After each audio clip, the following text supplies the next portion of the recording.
અયોધ્યામાં રામ મંદિર બનીને તૈયાર થઈ રહ્યું છે ત્યારે લોકોમાં ખૂબ જ ઉત્સાહ જોવા મળી રહ્યો છે। દેશભરમાં રામમય વાતાવરણ છે ત્યારે આજે વાત કરીએ દાહોદ જિલ્લાના લીંબડીમાં આવેલા 200 વર્ષ જૂના રામ મંદિરની, પ્રભુ શ્રી રામના દિવ્ય દરબારની।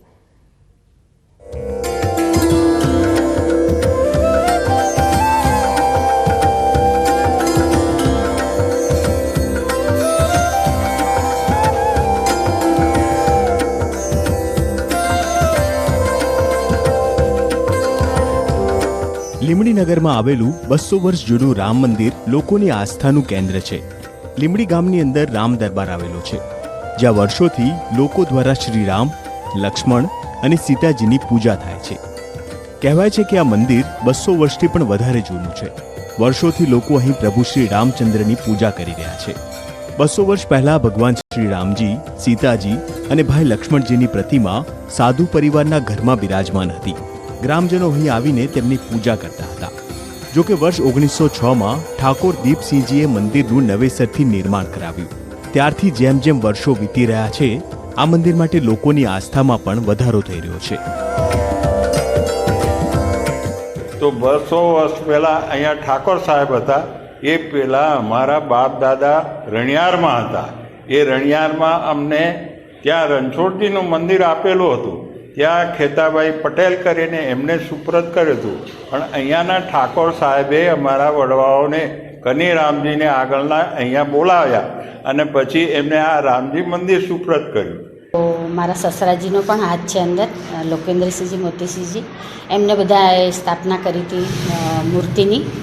નાગણેશા માતા અને રામચંદ્ર ભગવાન, સીતાજી અને લક્ષ્મણજી, હનુમાનજી અને યોગેશ્વર ભગવાન, સત્યનારાયણ ભગવાન એમની મંદિરમાં। અને સારી રીતે બધું મંદિરનું ચાલે છે। એ બધા પૂજા પાઠ કરે છે। નવરાત્રામાં પણ દીવો, અખંડ ને જવારા માતાજીની બધી સ્થાપના કરીએ છીએ। બધા દર્શન માટે બધા પધારે છે। આજે પણ મંદિરમાં સેવા પૂજા સાધુ પરિવાર કરી રહ્યો છે। 5 પરિવાર દર વર્ષે પોતાના વારા પ્રમાણે આ મંદિરની સેવા પૂજા કરે છે। દર વર્ષે ધામધૂમથી રામનવમીની ઉજવણી કરાય છે। ભવ્ય શોભાયાત્રા અને 56 ભોગના પ્રસાદ સાથે રામ જન્મોત્સવ મનાવાય છે। અહીં સવાર સાંજ ભગવાન શ્રી રામની આરાધના કરવામાં આવે છે। રોજ મોટી સંખ્યામાં લોકો આરતીમાં જોડાય છે। લીંબડીમાં રામજી મંદિરની પૂજા અમે કરીએ છીએ। અમારા ફાધરના 5 ભાઈઓ છે, એમને દર વર્ષે 1 વર્ષનો વારો આવે છે। એનામાં આ વારો અમારો હમણાં ચાલુ છે અને રામનવમી અમારો વારો પૂરો થશે। આપણને અહીંયા સવારે અને સાંજે ખૂબ સુખ શાંતિ અને શાંતિ મળે છે મંદિરમાં, કેમ કે આપણે રામજીની પૂજા અને અર્ચના થાય છે। સાંજે 7 વાગે અહીંયા હું આવું છું, તેથી મને ખૂબ શાંતિ અનુભવાય છે। અને મંદિરમાં પ્રવેશ કરતાં પહેલાંથી જ શાંતિ અનુભવાય છે। લીંબડીમાં આવેલા રામ દરબારમાં ભગવાન શ્રી રામજી, સીતાજી અને ભાઈ લક્ષ્મણજીની પ્રતિમાની સાથે જ શ્રી રામના પરમ ભક્ત હનુમાનજી બિરાજમાન છે। હનુમાનજીની પ્રતિમા હર હંમેશ ભગવાન શ્રી રામની સેવામાં હાજર રહે છે। અહીં હનુમાનજીને તેલ અને સિંદૂર ચડાવવામાં આવતા નથી। 22મી જાન્યુઆરીએ અયોધ્યા ધામમાં ભવ્ય રામ મંદિરમાં પ્રાણ પ્રતિષ્ઠા મહોત્સવ યોજાઈ રહ્યો છે, ત્યારે લીંબડીના ગ્રામજનોમાં ભારે ઉત્સાહ જોવા મળી રહ્યો છે। પ્રભુના આગમનની ખુશીમાં સૌ કોઈ રામમય બની ગયા છે।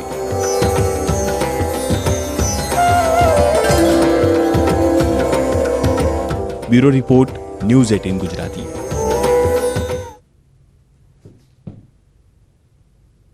હાલ સમાચારોમાં બસ આટલું જ। વધુ સમાચારો માટે જોડાયેલા રહો ન્યૂઝ 18 ગુજરાતી સાથે। નમસ્કાર।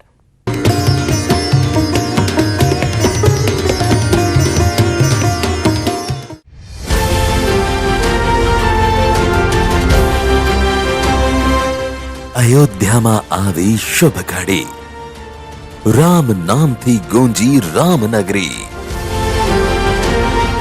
અયોધ્યા પર અખંડ કવરેજ, જુઓ રામરાજ। 22મી જાન્યુઆરીએ દિવસભર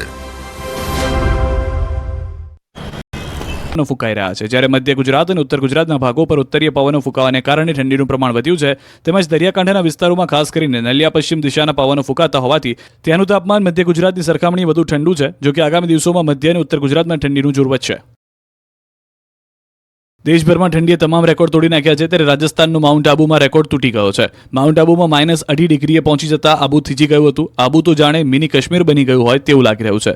આબુમાં ચારે તરફથી બરફની ચાદર પથરાઈ જતા આબુ જાણે મનાલી કે શિમલા હોય તેવું લાગી રહ્યું છે. ઉત્તર ભારતમાં હિમવર્ષાના પગલે રાજસ્થાનના ઠંડીમાં પ્રકોપના કારણે આબુમાં તાપમાનનો પારો માઇનસમાં પહોંચી જતા લોકો ધ્રુજી ગયા હતા. મેદાની વિસ્તારો અને ખેતરોમાં બરફ જામી ગયા છે. અહીંની સૌથી ઊંચી પહાડી ચોટી ગુરુ શિખર પર પણ બરફ જામી ગયો છે. વાસણોમાં પણ બરફ જામી ગયો છે. બહાર પાર્ક કરેલા વાહનોની છત પર બરફના થર જામી ગયા છે. ઠંડા પવનોએ માઉન્ટ આબુની પર્વતીય ખીણોને ઠૂંઠવાઈ છે, જેમાં માઉન્ટ આબુમાં ઠંડા તોફાની પવનોના પગલે જાણીતી હોટલ, મકાન, કાર અને મેદાનમાં બરફની ચાદર છવાઈ ગઈ છે. પ્રવાસીઓ અને લોકો આખરી ઠંડીથી બચવા માટે તાપણાનો સહારો લેતા જોવા મળ્યા. કાતિલ ઠંડીના કારણે પ્રવાસન સ્થળ નકી લેક પાસે પણ લોકો ઠંડીને ભગાડવાના તાપણા કરતા નજરે પડ્યા. કડકડતી ઠંડીને કારણે માઉન્ટ આબુના રસ્તા સુમસામ જોવા મળ્યા. હાલ સમગ્ર આબુ ગુલથી ગુલજાર બની ગયું છે. પ્રકૃતિનો અનોખો નજારો આબુમાં જોવા મળ્યો. પ્રવાસીઓમાં પણ ભારે ઉત્સાહ જોવા મળ્યો હતો. અમદાવાદમાં લુખ્ખાઓએ હવે હદ પાર કરી નાખી છે. આ વખતે અમદાવાદના ગીતા મંદિર બસ સ્ટેન્ડમાં ગુંડાઓએ હંગામો મચાવ્યો. ગીતા મંદિર બસ સ્ટેન્ડમાં દુકાનમાં આવીને તોડફોડ કરી હતી. ગીતા મંદિર બસ સ્ટેન્ડ પરની દુકાનોમાં આવી વેપારી પાસેથી પૈસાની ઉઘરાણી કરી હતી. દુકાનમાં હાજર 2 જેટલા યુવાનોએ પૈસા આપવા મુદ્દે બબાલ કરી હતી. રકઝક એટલી થઈ ગઈ કે ઉઘરાણી કરવા આવેલા ગુંડા મારામારી પર ઉતરી આવ્યા અને દુકાનમાં તોડફોડ કરી અને વેપારી પર હુમલો કર્યો. દુકાન બહાર પડેલી ખુરશીથી હુમલો કર્યો, જે બાદ એક વ્યક્તિએ લુખ્ખાને સમજાવવા પ્રયાસ કર્યો, પરંતુ તેને સમજાવવાની બદલે ગાળાગાળી શરૂ થઈ ગઈ. વેપારીને ધાક ધમકી આપી. બીજી તરફ ઉગીને ઊભો થયેલો એક નાનકડો ગુંડો પણ પોતાના તેવર બતાવવા લાગ્યો. દુકાનમાં ઘૂસી ધમકાવે છે, જેથી વેપારીનો પિત્તો જતા એક દુકાનદાર લોખંડની પાઇપ લઈને અસામાજિક તત્વો પર તૂટી પડે છે, જ્યારે બીજો લાકડી લઈને આવે છે અને ગુંડાઓ પર લાકડીઓનો વરસાદ કરે છે. સામે પક્ષે ટપોરીઓ ખુરશીથી વેપારીને મારે છે. આ જંગના કારણે વેપારીઓમાં દહેશત ફેલાઈ છે. પાટણમાં રખડતા પશુઓનો ત્રાસ દિવસે ને દિવસે વધી રહ્યો છે. પાટણના રોડ પર જાણે પશુઓ યમદૂત બનીને ભટકી રહ્યા છે. પાટણના હારીજમાં એક આધેડને યમદૂત સાથે ભેટો થઈ ગયો. પાટણમાં રખડતા ઢોરે આધેડનો ભોગ લીધો. હારીજમાં રખડતા ઢોરની અડફેટે આધેડનું મોત નીપજ્યું. આધેડ રાત્રિ સમયે જમીને ચાલવા નીકળ્યા હતા, ત્યારે જ તેમને રખડતા ઢોરે અડફેટે લેતા ઈજા પહોંચી. ઘાયલ રજનીકાંત કોટકને રેફરલ હોસ્પિટલ ખસેડાયા હતા, જ્યાં સારવાર દરમિયાન તેમનું મોત થયું હતું. બનાવ બાદ સ્થાનિકોમાં રોષ જોવા મળી રહ્યો છે અને રખડતા ઢોર સામે કાર્યવાહીની માંગ કરાઈ રહી છે. મુખ્યમંત્રી ભૂપેન્દ્ર પટેલને વિવિધ કાર્યક્રમો અને પ્રવાસ દરમિયાન ભેટ સોગાદોમાં મળેલ અને તોશાખાનામાં જમા કરાવેલ ચીજવસ્તુઓ પ્રદર્શન અને વેચાણ શરૂ કરાયું છે. અમદાવાદમાં 20મી જાન્યુઆરી સુધી 3 દિવસ દરમિયાન પ્રદર્શન કામ હરાજી કાર્યક્રમ યોજાશે, જે અંદાજિત 25 રૂપિયાથી લઈને 1 લાખની કિંમતની 850 જેટલી વસ્તુનું પ્રદર્શન સહ વેચાણ હાથ ધરવામાં આવ્યું છે.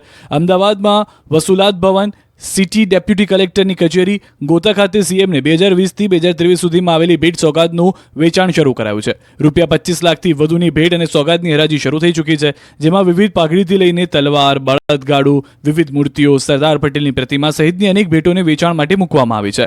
આ પ્રદર્શનને સારો એવો પ્રતિસાદ મળ્યો છે. મોટી સંખ્યામાં અહીં વિવિધ વસ્તુઓ ખરીદવા માટે ઉમટ્યા હતા. આમાંથી મળેલી રકમ દીકરીઓના કલ્યાણ માટે ખર્ચવામાં આવશે. અત્યાર સુધી ગુજરાતમાં છાશવારે ડ્રગ્સનો જથ્થો તો પકડાતો જ હતો, પરંતુ આ વખતે તો નશાનો સોદાગરે હદ કરી નાખી. ગાંધીનગરથી ડ્રગ્સ નહીં પરંતુ ડ્રગ્સની જ ફેક્ટરી પકડાતા હાહાકાર મચી ગયો. ડ્રગ્સ માફિયાઓ માટે ગુજરાત જાણે હોટ ફેવરિટ હોય તે રીતે ગાંધીનગરના દહેગામમાં ડ્રગ્સની ફેક્ટરી બનાવી હતી. અમદાવાદ DRAની ટીમે સિન્થેટિક ડ્રગ્સ ઉત્પાદન અને